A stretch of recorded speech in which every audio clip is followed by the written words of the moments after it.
আসসালামু আলাইকুম প্রিয় শিক্ষার্থী, আজকের এই ক্লাসে তোমাদেরকে জানাই স্বাগতম। এই ক্লাসে আমি নবম শ্রেণীর ইংরাজি বইয়ের চ্যাপ্টার 9.2.2 নিয়ে আলোচনা করব। বলা হচ্ছে নাও in groups reflect on activity 9.2.1।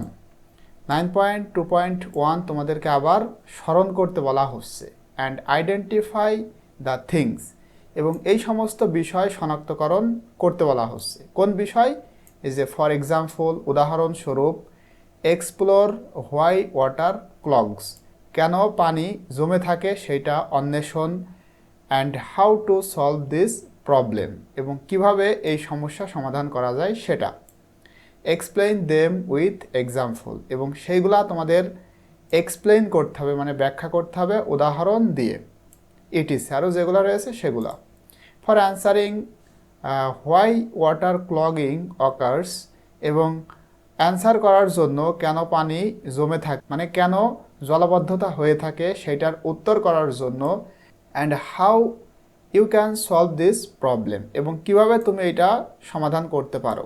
এই সমস্ত বিষয়গুলো তোমাদের শনাক্তকরণ করতে হবে, ঠিক আছে, যেটা তুমি 9.2.1-এ পড়েছো।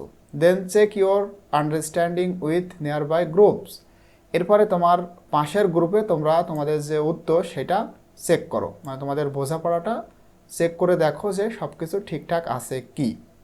তো এইটা অলরেডি আমি তোমাদের জন্য এখানে লিখেছি। প্রথমে দেখো, হোয়াই ওয়াটার ক্লগিং অকার্স, কেন এটা ঘটে। তো 1 নম্বর কারণ হলো হেভি রেইনফল, হ্যাঁ, মানে পর্যাপ্ত বৃষ্টি এটার কারণে হয়ে থাকে, এবং এইটা আমি এখানে ব্যাখ্যা করেছি, প্লাস এখানে দেখো এক্সাম্পল দিয়েছি। তোমাদের কিন্তু বলা হয়েছিল উদাহরণস্বরূপ ব্যাখ্যা করতে, তোমরা এটা একটু দেখে নিবা, ঠিক আছে। এরপরে পোর ড্রেনেজ সিস্টেমস, মানে ড্রেন বা নালা এই সিস্টেমটা যখন পোর হবে, মানে নর্মাল হবে, তখন কিন্তু পানি জমে থাকবে। উদাহরণটা আমি এখানে দিয়েছি, তোমরা দেখলেই বুঝতে পারবা। এরপরে দেখো ইমপ্রপার ওয়েস্ট ডিসপোজার, এই কারণে কিন্তু হয়ে থাকে, মানে ইমপ্রপার বলতে উপযুক্ত জায়গায় ময়লা আবর্জনা না ফেলা, এটা একটা কারণ। উদাহরণ রয়েছে, তোমরা উদাহরণটা একটু দেখবা। এরপরে আরবানাইজেশন, এটা একটা মানে কারণ, এবং এক্সাম্পলটা এখানে রয়েছে। এরপরে লাক অফ গ্রিন স্পেসেস, মানে সবুজ জায়গার অভাব, অর্থাৎ গাছপালার যদি অভাব থাকে, এটা একটা কারণ। উদাহরণটা এখানে আমি দিয়েছি। এরপরে ওভারফ্লোয়িং রিভার্স, মানে নদী যখন ওভারফ্লো হয়ে যায়, যখন পানি ছাপিয়ে যায়, তখন কিন্তু পানি অন্যান্য জায়গায় জমে থাকবে, ঠিক আছে, এখানে এক্সাম্পলটা রয়েছে। এরপরে দেখো how we can solve this problem, কিভাবে আমরা এটা সমাধান করতে পারি।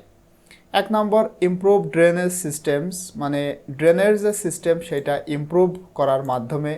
উদাহরণটা আমি এখানে দিয়েছি, তোমরা যদি দেখো তাহলে বুঝতে পারবা। এরপরে প্রপার ওয়েস্ট ম্যানেজমেন্ট, মানে উপযুক্ত জায়গায় মূলত ময়লা আবর্জনা ফেলতে হবে, ঠিক আছে, এক্সাম্পল এখানে রয়েছে। এরপরে 3 নম্বরে ক্রিয়েট মোর গ্রিন স্পেসেস, মানে বেশি বেশি সবুজ জায়গা তৈরি করতে হবে, তার মানে গাছপালা রোপণ করতে হবে। এখানে দেখো এক্সাম্পল দেওয়া হয়েছে। এরপরে বেটার আরবান প্ল্যানিং, মানে আরবান যে এলাকা, ভালো জায়গায় প্ল্যান করতে হবে, ঠিক আছে, শহর এলাকাগুলা একটু বুঝে শুনে তৈরি করতে হবে, তাহলে কিন্তু এটা সম্ভব যে পানির যে জমাটবদ্ধতা এটা কিন্তু দূর করা সম্ভব। এরপর রিভার ম্যানেজমেন্ট, এটা ঠিকঠাক করতে হবে, মানে নদীর যে ওভারফ্লো সেটা ম্যানেজমেন্ট করতে হবে, তাহলে ইনশাল্লাহ এটা সম্ভব। এখানে দেখো এক্সাম্পলটা রয়েছে। তো এইভাবে করে তোমরা কিন্তু লিখতে পারো। আমি এত ডিটেলস আলোচনা করলাম না, কারণ উপরে কিন্তু এই টপিক নিয়ে আমি আলোচনা করেছি। তোমরা যারা এর আগের ভিডিওটা, অর্থাৎ এই যে এইটা যারা দেখবা 9.2.1, তারা কিন্তু এটা বুঝতে পারতেছো।